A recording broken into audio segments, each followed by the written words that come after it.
तस्वीर श्यामा श्याम की मेरे मन में बसी सी है। तस्वीर श्यामा श्याम की मेरे मन में बसी सी है। मैं किस तरह ही भुलाऊं, मैं किस तरह ही भुलाऊं तुझे देखने के बाद। मैं किस तरह ही भुलाऊं तुम्हें देखने के बाद। ओ मैं किसी जगह पे जाऊं, मैं किसी जगह पे जाऊं तुम्हें देखने के बाद। मैं अपना किसे बनाऊं तुम्हें देखने के बाद।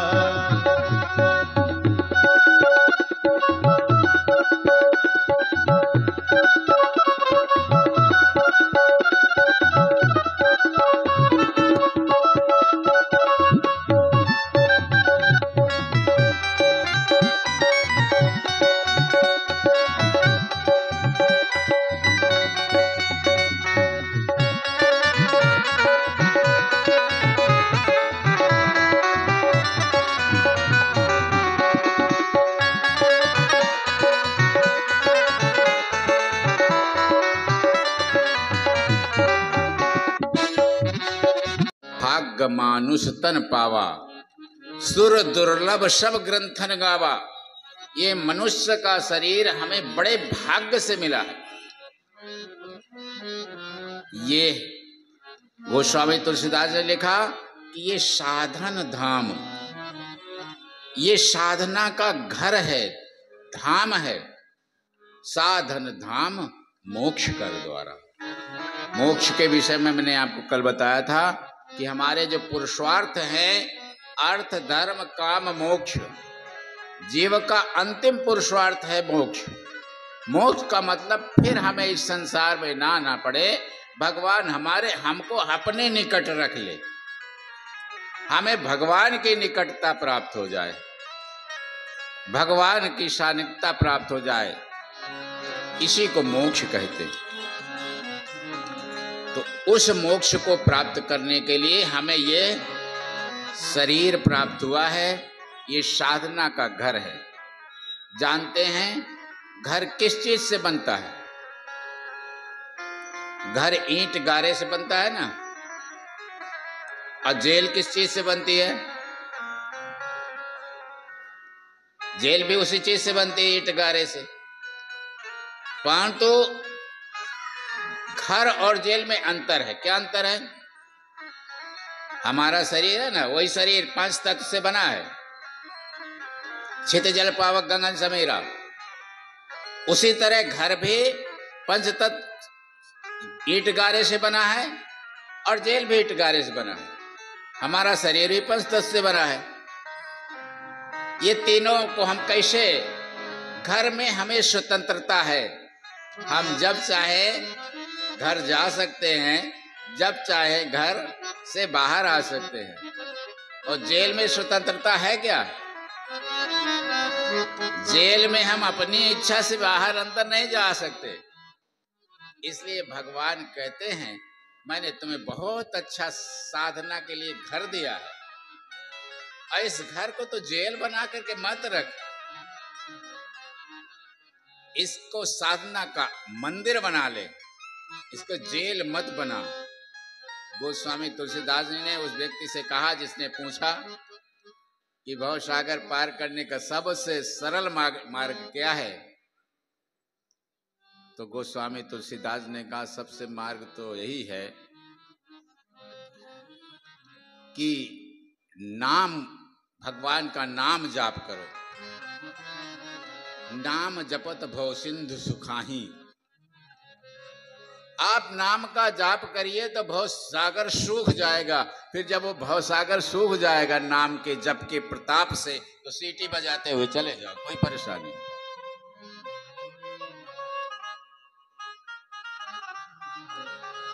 नाम लेत भव सिंध सुखाही, करहु विचार सुजन मन माही।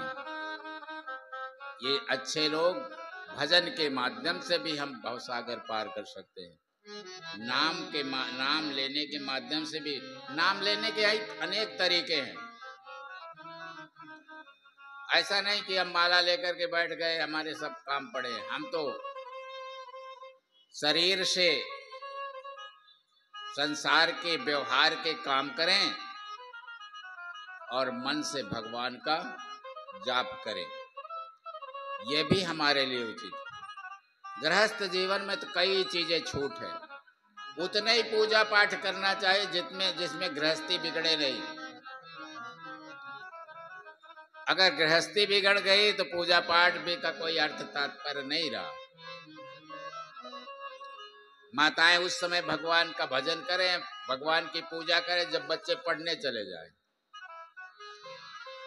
और पुरुष लोग व्यापार में चले जाएं, नौकरी में चले जाएं, खाली समय होता है खूब भजन करें, भगवान की पूजा करें। बहुत पता चला बच्चों के विद्यालय जाने का समय है, उनको टिफिन बनाना है, माता जी पूजा में बैठी है, कैसे चलेगा? ये सब चीजें तो कल हम लोगों ने नाम की महिमा की कथा सुनी। भगवान की आगे की कथा में प्रवेश करें, इसके बाद लिए एक बार हम भगवान के पावन नाम का संकीर्तन कर लें। जय राम जय जय राम, श्री राम जय राम जय जय राम, श्री राम जय राम जय जय राम, श्री राम जय राम जय जय राम, श्री राम जय राम जय जय राम, श्री राम जय राम जय जय राम। ओ मंगल भवन अमंगल हारी, मंगल भवन अमंगल हारी, प्रभु सुदशरथ अजिर बिहारी, प्रभु सुदशरथ अजिर बिहारी।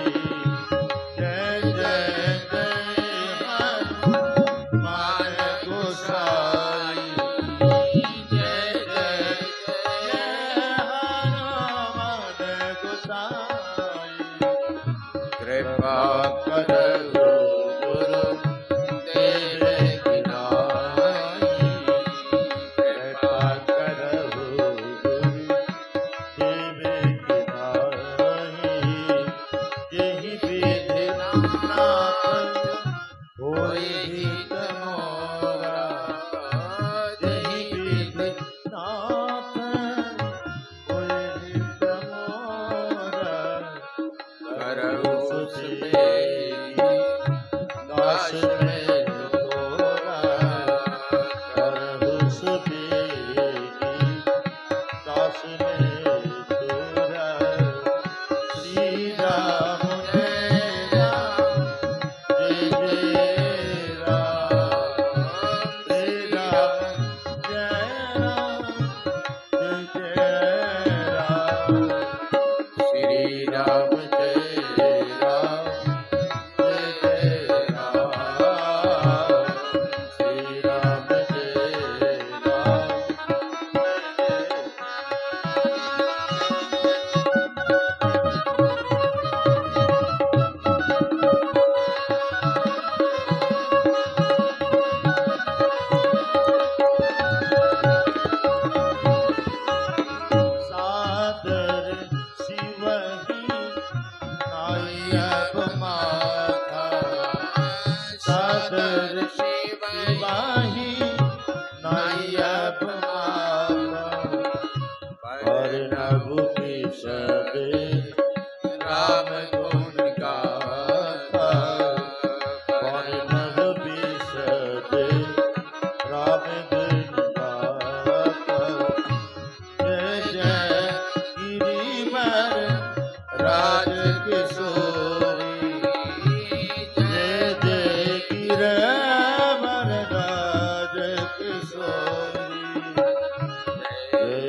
पादन गणन माता जगति पादन गणन माता जगत जननी दामिनी दुधिदाता दुधिदाता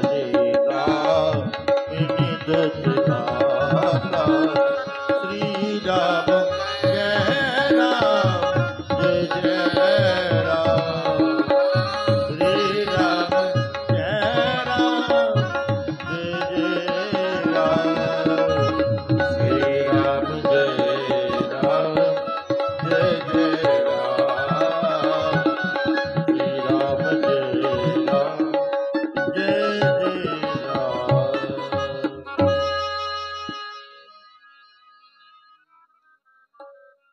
बोलिए श्यावर रामचंद्र जी महाराज की। भगवान प्रभु मर्यादा पुरुषोत्तम राम के जीवन को गोस्वामी तुलसीदास जी ने उनकी भक्ति को, उनके चरित्र को, उनके जीवन को जानने के लिए 4 घाट बनाए हैं। जिस तरह से इसी तालाब में घाट होते हैं, नदी में घाट होते हैं, तो भगवान के चरित्र का उदाहरण उन्होंने जल से दिया है और उसमें घाट बनाए हैं, 4 घाट। जिस तरह से रामायण में 7 सोपान हैं, यानी 7 कांड, बाल कांड, अयोध्या कांड, आरण्य कांड, किष्किंधा कांड, सुंदर कांड, लंका कांड और फिर उत्तर कांड। ये 7 कांडों में भगवान के चरित्र को गोस्वामी तुलसीदास जी ने संजोने का प्रयत्न किया है। हालांकि भगवान का चरित्र तो पूर्ण कोई नहीं लिख सकता, न कह सकता, न वक्ता कभी कह सकता, न श्रोता कभी सुन सकता। 5-7 कांडों में उनके जीवन के चरित्र को सोपानों के आधार पर संजोने का प्रयत्न किया है। और उन 7 कांडों में जो लीलाएं हैं वो बाल लीला, विवाह लीला, वन लीला, फिर रण लीला और फिर राज्य लीला, ये उनकी लीलाएं हैं। तो भगवान का जो पाने के घाट बनाए हैं वो भक्ति घाट भी है, ज्ञान घाट भी है, कर्म घाट भी है और शरणागति भी है। हम ज्ञान के माध्यम से भगवान को पा सकते हैं, भक्ति के माध्यम से भगवान को पा सकते हैं, कर्म के माध्यम से भगवान को पा सकते हैं। भगवान कहते हैं जीवन कर्म प्रधान, कर्मण्डेवाधिकारस्ते मां फलेषु कदाचन। कर्म को प्रधान बनाओ, सब करो और सब भगवान को समर्पित करके करो। तो भगवान कहते हैं उस कृतित्व में भी किसी प्रकार का आपको दोष नहीं लगेगा। जैसे गीता में भगवान कृष्ण से अर्जुन से भगवान कृष्ण ने कहा कि युद्ध करो। अर्जुन ने कहा युद्ध में तो मेरे सगे संबंधी मारे जाएंगे और इतने योद्धा मारे जाएंगे, कितनी माताएं विधवा हो जाएंगी, पृथ्वी से वीर समाप्त हो जाएंगे और फिर इतने सगे संबंधियों को मारने के बाद मुझे क्या मिलेगा पाप के अलावा। तब भगवान ने कहा अर्जुन तुम निमित्त बन करके काम करो, निमित्त बन करके काम करो और निमित्त को कभी दोष नहीं होता। भगवान कहते हैं सब करने वाला मैं हूं।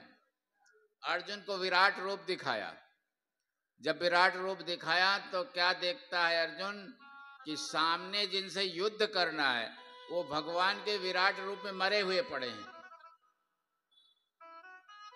जिनसे युद्ध करना है वो मरे पड़े हैं। अर्जुन ने कहा प्रभु मैं क्या देख रहा हूं, सामने युद्ध के लिए खड़े हैं, अंदर मरे पड़े हैं। कृष्ण ने कहा यही है, ये सब मेरी इच्छा से है। किसे कब मारना है और कब किसे जिलाना है ये मेरे हाथ में है। इसलिए न तुम मारने वाला है न जिलाने वाला है। तो जो कर्म कर, तुम्हें जो मेरा निश्चित दिया हुआ कर्म है वो कर, तब जाकर के अर्जुन युद्ध के लिए तैयार। उस जल की कुछ विशेषताएं होती हैं। कहते हैं जल मीठा हो तो बड़ा अच्छा होता है, मधुर। अगर मधुर हो, मीठा हो तो जल बहुत अच्छा होता है। इसलिए कहता है कि प्रेम भगत जो वरन न जाई, स्वयं मधुरता सुशीतलताई। अगर प्रेम भक्ति हम करते हैं तो वो हमारे अंतःकरण में प्रेम रूपी मधुरता उत्पन्न करता है, हृदय में शीतलता उत्पन्न करता है। और भगवान की सगुण लीला का, लीला सगुण जो कहीं बखानी, स्वयं स्वच्छता करे मलहानी। पानी के गुण हैं, पानी स्वच्छ भी हो, शीतल भी हो और मधुर भी हो। तो ये सब गुण राम जी पर हैं और इन्हीं को गोस्वामी तुलसीदास जी ने 4 घाटों में आबद्ध किया है। विद्वानों को लिए, बड़े विद्वान लोग बोले कि ये इससे हमें क्या लाभ होगा, तो उनके लिए भी कहा है कि रघुपति महिमा अगुण अगाधा। भगवान की जो महिमा है वो अगाध है। चाहे जितनी डुबकी लगाओ, चाहे जितने रत्न प्राप्त करो, रघुपति महिमा अगुण अगाधा, वर्णय सोई बरबारी अगाधा। जो भगवान का वर्णन करते हैं वो भी था नहीं पाते, जो विद्वान हैं वो भी था नहीं पाते कि भगवान का चरित्र इतना बड़ा है। इसके बाद भगवान गोस्वामी तुलसीदास जी ने भगवान के कथा को आगे बढ़ाते हुए, जैसा कल मैंने आपको बताया कि प्रयागराज की महिमा आप सभी जानते हैं। कथा को प्रयागराज को में ले जाते हैं। प्रयागराज में माघ मेला प्रतिवर्ष लगता है। इस वर्ष भी 14 जनवरी से 24 फरवरी तक माघ मेले का आयोजन प्रतिवर्ष होता है, इस वर्ष भी होगा। दुनिया के जो श्रद्धालु हैं वहां पहुंचते हैं और 1 महीने रह करके एक बार भोजन करके, गंगा स्नान करके और भगवान की भक्ति करते हैं। कोई जप करता है, कोई कथा सुनता है, कोई कुछ करता है, कोई कुछ करता है। 1 महीने भक्तिमय वातावरण में रह करके अपने मन को शांति लेते हैं। यह प्रतिवर्ष का काम है। एक बार के माघ के महीने में संत जब पहुंचते हैं और संत जब विदा लेने लगते हैं, तो एक संत हैं याज्ञवल्क्य जी, बड़े विवेकी हैं। वो विदा ले रहे थे तो वहां के जो मुख्य संत थे उनका नाम भरद्वाज ऋषि, आज भी भरद्वाज आश्रम प्रयागराज में बना है। उन्होंने याज्ञवल्क्य जी के पैर पकड़ लिए और कहा, ऋषिवर आप जानते हैं प्रयागराज के संतों में एक बहुत समस्या रहती है। प्रयागराज के संतों के यहाँ दुनिया के संत पहुंचते हैं तो उनके खाने पीने रहने की व्यवस्था में व्यस्त रहते हैं। भाई बाहर से संत जाएगा तो एकदम तो कैंप नहीं लगाएगा, एकदम व्यवस्था नहीं करेगा, किसी ना किसी आश्रम का आश्रय लेगा। तो जो वहां के संत हैं वो सब संतों की व्यवस्था करते हैं जब तक कैंप नहीं लग जाते। तो उसी व्यवस्था में भरद्वाज ऋषि लगे हुए थे। सभी संतों का आना फिर जाना, आना जाना महीने भर लगा रहता है। महीने भर प्रयागराज के संतों को समय नहीं मिलता कि सत्संग करें, पूजा पाठ करें, ज्यादा नहीं। वो तो संतों की सेवा में लगे रहते, वही उनकी पूजा पाठ हुए। अतिथि देवो भव, हमारी संस्कृति में अतिथि देवो भव, अतिथि को देवता के स्वरूप में माना जाता है। भरद्वाज ऋषि ने कहा, ऋषिवर हम 1 महीने तो कुछ नहीं कर पाए, आप रुके और हमें राम कथा सुनाएं। और राम कथा के बारे में भरद्वाज ऋषि ने पूछा। कहा, गोस्वामी तुलसीदास ने लिखा है, एक राम अवधेश कुमारा, एक राम अवधेश कुमारा, तिनकर चरित संसारा, तिनकर चरित संसारा, नारी विरह दुख लहवो अपारा, नारी विरह लहवो अपारा, भयउ रोषना राम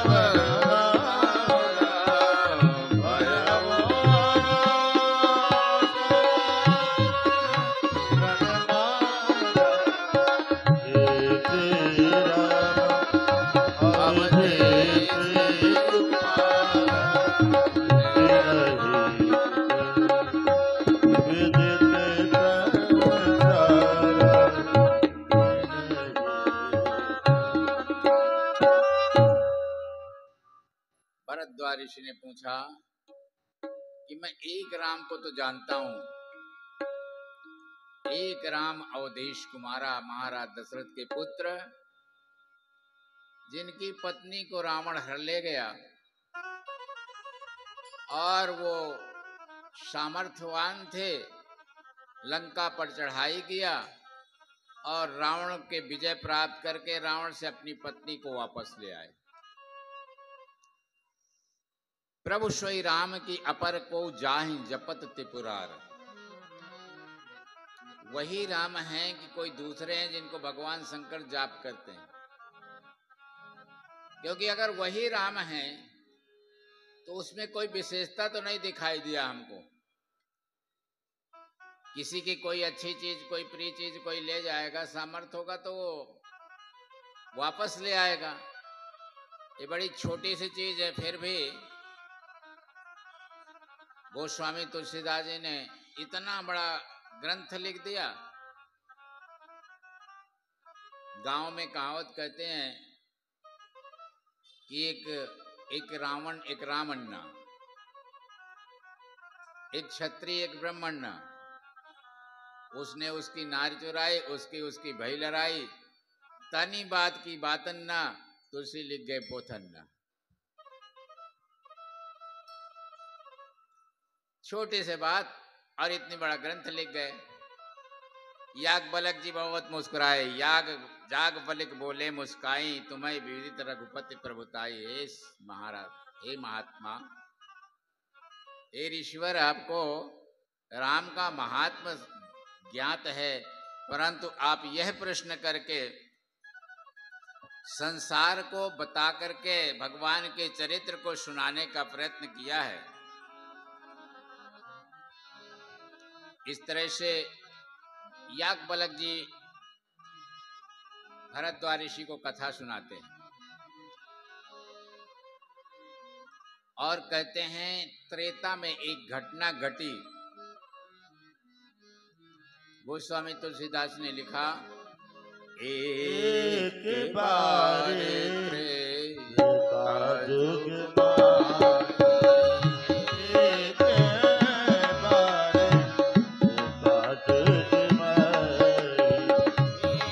हो गए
एक बार त्रेता का समय था। भगवान शंकर को पता चला कि दंडकारण्य में कुंभज ऋषि कथा कह रहे हैं। तो भगवान शंकर कथा के बहुत प्रेमी थे। उनको लगा कुंभज ऋषि के मुंह से कथा सुनना चाहिए। वास्तव में कथा जहां भी हो वहां सुनने जाना चाहिए। नीलगिर पर्वत में काकभूषुंड जी कथा कह रहे थे, और काकभूषुंड जी अगर कथा कह रहे होंगे तो कैसी कथा कह रहे होंगे? कौवे के मुंह से कितनी प्यारी कथा हो सकती है। पर जानते वहां श्रोता कौन गए थे? वहां श्रोता गए थे पक्षीराज गरुड़ जी। पक्षियों में सबसे अधम पक्षी कौवे को माना गया है, और सबसे श्रेष्ठ पक्षी हंस को माना गया है, गरुड़ को माना गया, जो भगवान का वाहन है। तो एक बार गरुड़ जी को संशय हो गया। क्या संशय हो गया? जब राम रावण युद्ध चल रहा था, तो राम रावण युद्ध में रावण ने भगवान राम जी को नागफास में बांध दिया ब्रह्मास्त्र के माध्यम से। एक मर्यादा होती थी कि जब चाहे जितना बड़ा योद्धा हो, ब्रह्मास्त्र का सम्मान करना पड़ता था। और भगवान को उस ब्रह्मास्त्र में जब बांध लिया, तो हनुमान जी को लगा इस ब्रह्मास्त्र को कौन निकालेगा। तो गरुड़ जी को वो बुलाया गया। गरुड़ जी आए तो गरुड़ जी नागों के दुश्मन है, नागों को काट दिया तो भगवान स्वतंत्र हो गए। भगवान मुक्त तो हो गए, तो गरुड़ के हृदय में, गरुड़ के मन में शंका बिड़ गई। ब्रह्म को ब्रह्मास्त्र कैसे बांध सकता है? ये ब्रह्म है। कर बिन करे करम विधनाना, आनन रहे सकल रस भोगी, बिन बाणी बक्ता बड़ जोगी। जिसका एक अनीह अरूप अनामा, अज सच्चिदानंद परदामा। जो अनीह है, इच्छा रहित है, जो अरूप है, जो रूप रहित है, अनामा है, जो नाम रहित है, ना कोई इच्छा, ना कोई शरीर, ना कोई नाम, कुछ नहीं है। ऐसे ब्रह्म को ब्रह्मास्त्र कैसे बांध लिया? ये शंका गरुड़ जी के घुस गई। अब इसका निदान कौन करे? चारों तरफ घूम रहे थे कि भाई इसका निदान तो जब ब्रह्मांड में चारों तरफ घूम रहे, तो आकाश मार्ग से नारद जी जा रहे थे। नारद जी देखा गरुड़ विकल दौड़ रहे हैं इधर उधर। तो नारद जी ने पूछा, गरुड़ जी कहाँ जा रहे हैं? तो बोले शंका इस तरह की मिट गई है। तो नारद जी ने कहा शंकर जी के पास जाओ, और शंकर जी आपकी शंका का समाधान करेंगे। गरुड़ जी शंकर जी के पास गए, तो उसी समय शंकर जी कैलाश पर्वत से उतर करके दंडकारण्य में कथा सुनने जा रहे थे। गरुड़ जी को भेंट हुई। गरुड़ जी ने अपनी शंका को बताया। तो नारद जी ने, भगवान शंकर ने कहा, गरुड़ तुम आए तो बड़ा अच्छा, पर समय ठीक नहीं है। मैं कथा सुनने जा रहा हूं, और ये भगवान की माया तो मुझे भी कई बार व्याप गई है। तुम जाकर के नीलगिरी में काकभूषुंड के यहाँ जाओ। काकभूषुंड के यहाँ निरंतर भगवान की कथा होती रहती है, और उसे सुनाओ, उसे सुनो। क्योंकि भगवान शंकर भी जानते थे कि खग जाने खगही की भाषा। जो जिस भाषा का ज्ञाता होता है उसी भाषा में बहुत सहजता से जान जाता है।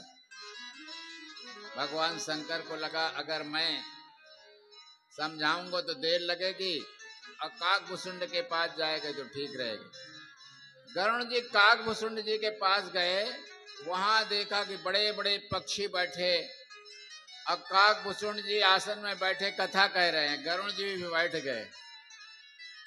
गरुण जी को आया हुआ देख करके काकभूषुंड जी ने स्वागत किया, पक्षी राज हैं। प्रश्न पूछा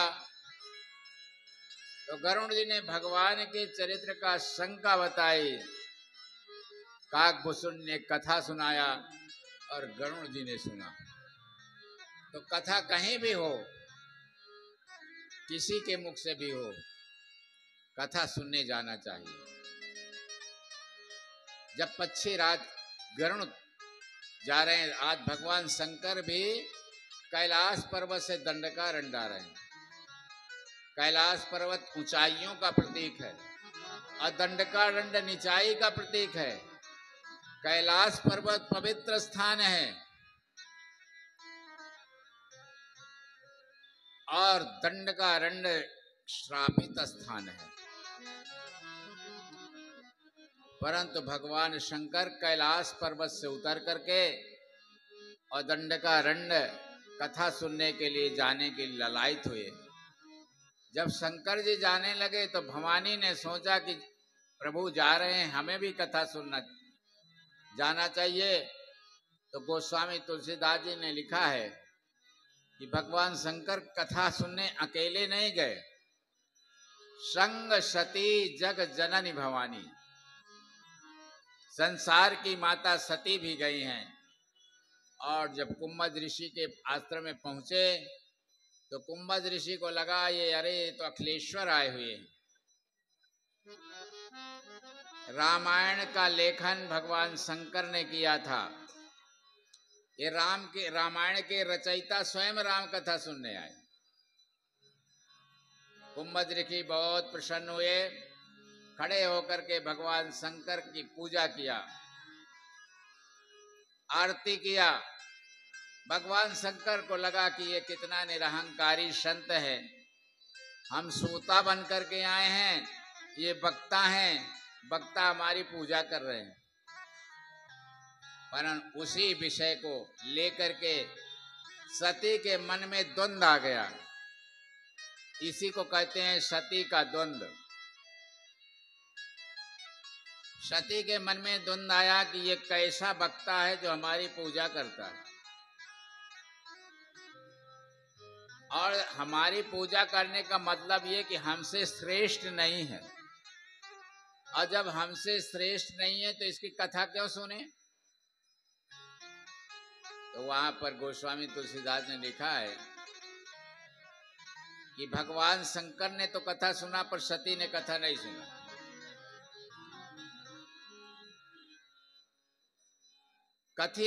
सती ने सोचा ये हमसे श्रेष्ठ नहीं है तो इनकी कथा क्यों सुने। तो गोस्वामी तुलसीदास जी को दुख हुआ। गोस्वामी तुलसीदास जी को लगा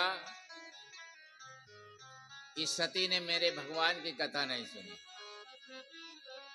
तो गोस्वामी तुलसीदास ने सती को आदर नहीं दिया लौटते समय। जब सती आई तो गोस्वामी तुलसीदास ने लिखा संग सती जग जननी भवानी, और जब जाने लगी तो मुनीशन विदा मांगे